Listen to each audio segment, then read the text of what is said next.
I gyngrau'r De Cymru ac ar ôl 9 gêm heb golli roedd y gwynt yn hwylio Lido Afan cyn mentro i gartra Gwndi.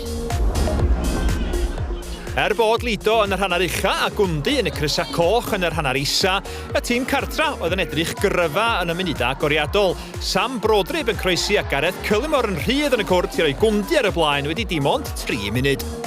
5 munud yn ddiweddarach ac roedd Cullimore wrthi eto. Rhys Thomas yn croesi, Cullimore yn penio ac Ceri Steve Can gael ei law at y bêl, doedd y golwr yn methu ar hwystro rhag croesi'r llinell. 2-0 wedi dim ond 8 munud. Parhaodd Gwndi i fygwth i lawr yr asgell dde, Brodryb ar croesiad uchel ar Rhys Thomas oedd yn y cwrt y tro yma i rwydo'r drydedd i hogia Gwndi wedi 11 munud. Trodd 3-4 y panerodd Sam Brodryb ergyd isel y gyfeiriad Steve Can a llithrodd y bêl o afal y golwr profiadol i gefn yr hwyd. 4 gol ar ei hôl hi, ac ath bethau o ddrwg i waith i fechgyn Lido, a capten Lewis Holmes yn cael ei hel oddi ar y maes am dacl beryglus cyn yr egwyl.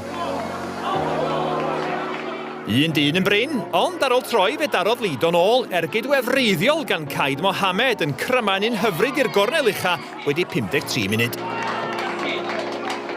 Ond llai na 5 munud yn ddiweddarach fe rwydo Tom Wright i'w gwneud 5-1 i'r tîm cartra. Hynny, doedd y gêm yn sicr ddim drosodd. Cic gornel beryglus a Brad Flên gwasgu'r bêl i gefn yr hwyd wedi 77 munud.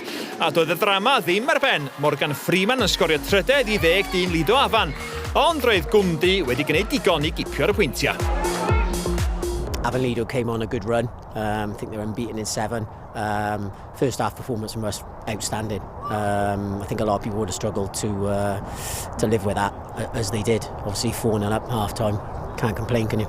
So frustrating 45 minutes to start the game. To go 4-0 at half time, 4-0 down was very, very frustrating, and down to 10 men.